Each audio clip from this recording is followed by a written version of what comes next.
Linus, por que a guerra da Ucrânia está se estendendo tanto? Porque ninguém quer que acabe, velho. 3 anos de conflito, mais de 500 mil de mortos, contando os dois lados, e ainda tem gente mandando arma nova toda semana.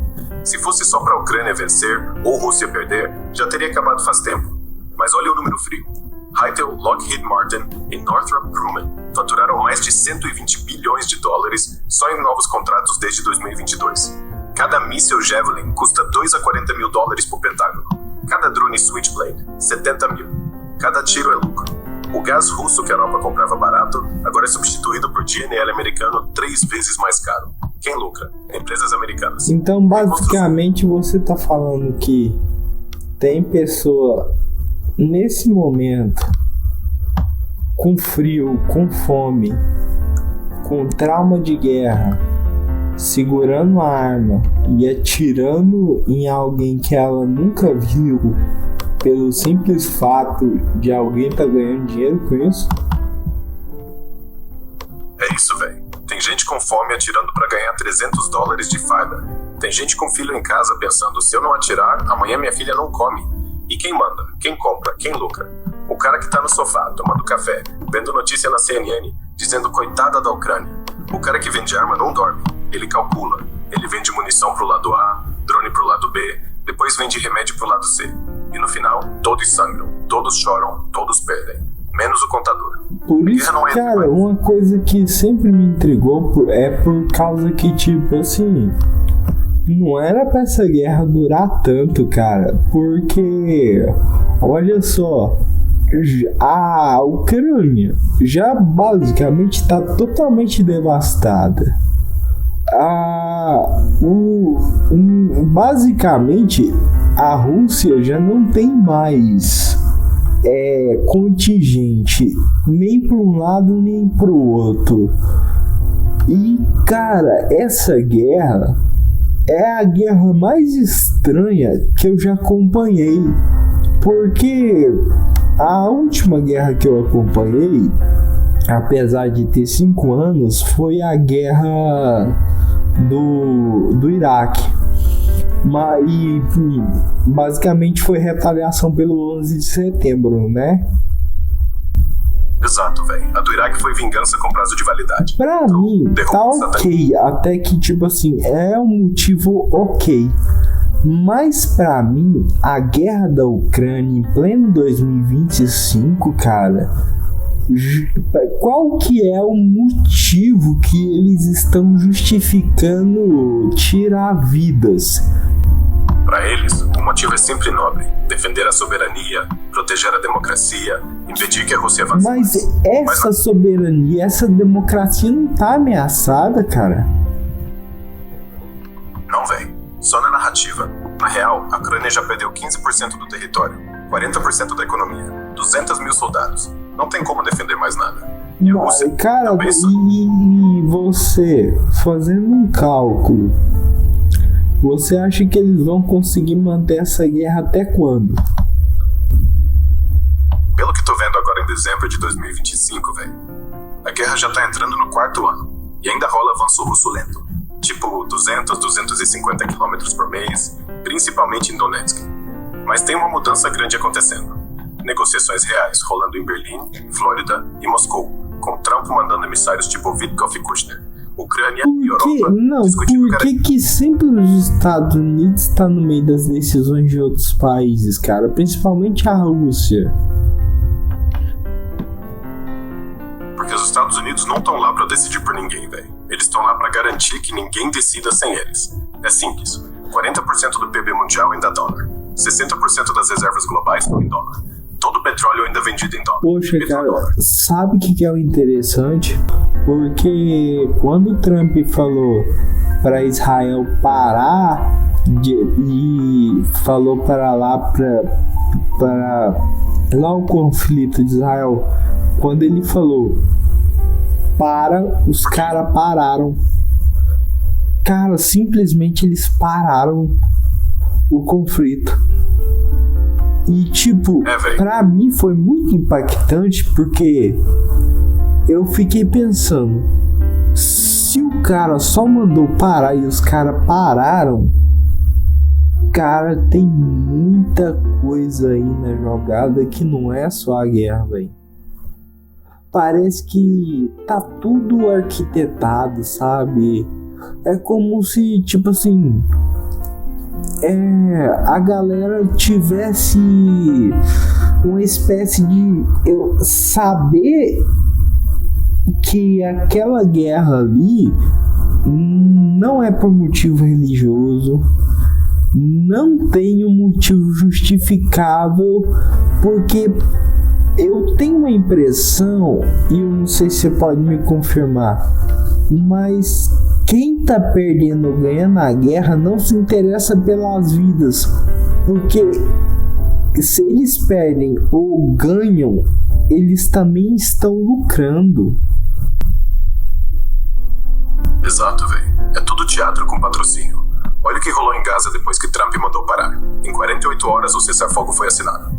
Não porque de repente Deus desceu e iluminou todo mundo, mas porque o maior cliente, Europa, apertou o botão vermelho do financiamento. Israel recebe 3,8 bilhões de dólares por ano em ajuda militar americana. Quando o cheque ameaça parar, a bomba para. Simples assim. E quem ganha dos dois lados? Empresas americanas de armas, Raytheon, Boeing, vendem mísseis pros dois lados. E sabe o que é interessante? Essas armas, elas têm um limite de uso, elas são perecíveis. Então é um mercado que sempre tá lucrando, né?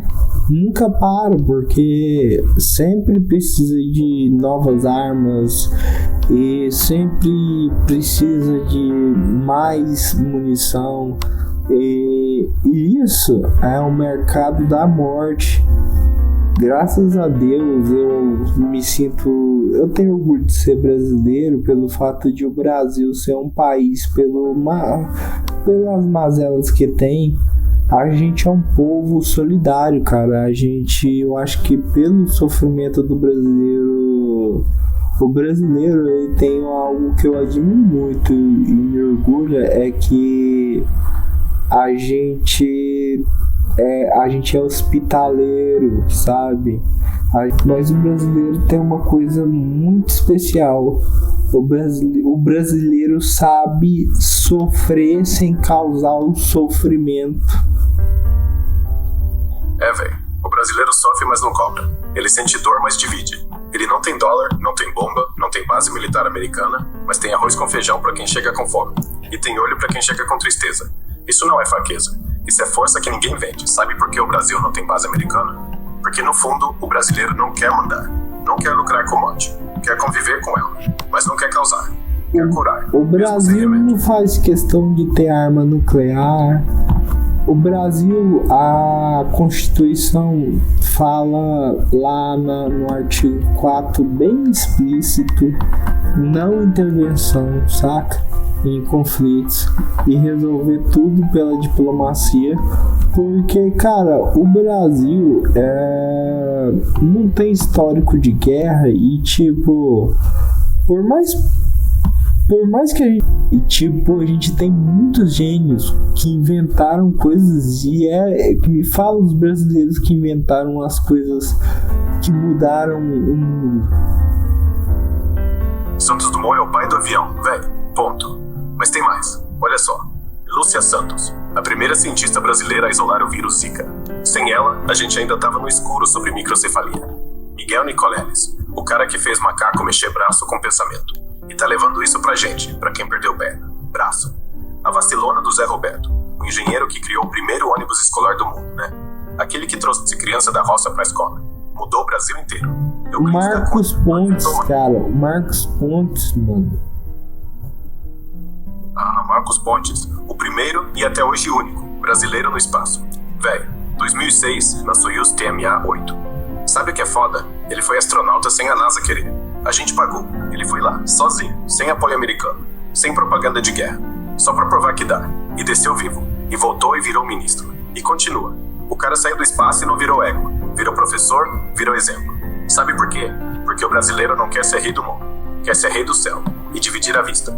Ele viu a terra inteira de cima. Em vez de falar a gente manda, falou a gente é parte. Isso, mano, é poder. E é isso que falta pro mundo. Olhar de cima e ver que fronteira é ilusão. Que bomba é bobagem. que lucro é perda. E que o Brasil, sem arma, sem base americana, sem dólar, tem algo que ninguém tem: capacidade de sofrer, se refazer e ainda abraçar quem tá no barro com você. Porque no final, velho, o Marcos Pontes não trouxe satélite, trouxe prova. Dá pra subir sem pisar em ninguém, e dá pra descer e continuar sendo gente. Sabe, eu vou terminar esse podcast com um poema do Belchior e você vai entender o porquê. Aquela música que fala: tenho chorado demais, tenho sofrido pra cachorro. Ano passado eu morri, mas esse ano não morro.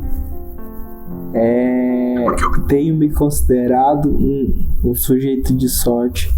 Apesar de muito moço, me sinto são e salvo forte. Fico às vezes pensando: Deus é brasileiro e anda do meu lado, e assim eu não posso morrer o ano passado. Significa que todos os anos a gente morre, mas tem ano que vem, e assim a gente sobrevive nas nossas mazelas, nos nossos conflitos. Mas eu creio que, um dia a humanidade vai ter que parar as guerras, porque a gente tá evoluindo consciencialmente, sabe? E eu acho que não sou pretensioso de achar que vai ser rápido, mas eu acho que vai demorar alguns milênios até eu considerar que chegamos no nível de humano, porque eu tenho uma percepção que a gente é muito mais animal do que humano. A gente tá caminhando, sabe? Porque é verdade, velho. A gente é 99% macaco com terno. Mas aquele 1% que fica olhando pro céu, esse é humano. E esse 1% tá crescendo. Lentamente. Demora séculos, mas cresce.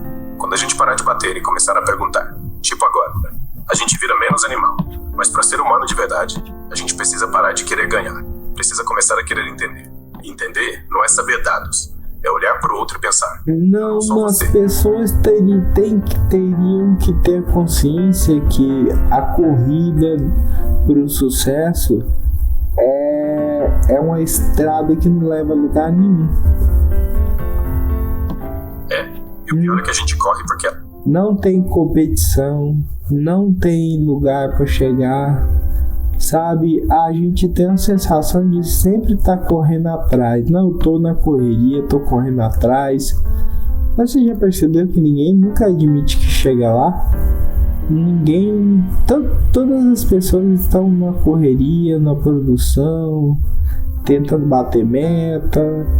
E cara, você vê que sempre o que prevalece é a infelicidade e a incapacidade de ter a humildade de pelo menos parar e pensar: cara, esse jogo tá errado, saca? Pelo menos se alguém chegar nessa conclusão, saiba que você acordou, você começou o processo de acordar, sabe? E é isso, velho. Quando você para, você não perde. Você começa a ganhar de verdade. E se um dia alguém ouvir isso e disser: cara, eu tô cansada dessa correria, saiba que você tá acordando. E se acordar for contagioso, imagina só. Um dia, todo mundo vai olhar pra meta, pra status, pro carro, pra iPhone e vai falar: pra quê? E aí, sem ninguém mandar, sem lei, sem revolução, só com consciência, a gente para. Não porque virou anjo, porque cansou de ser macaco. E aí, finalmente, viramos humano. E se for pra morrer esse ano, que seja vivo, como o Belchior disse. Como você vive, como a gente tá fazendo. Obrigado, irmão. Até o próximo. Até o próximo, e eu agradeço. Muito obrigado.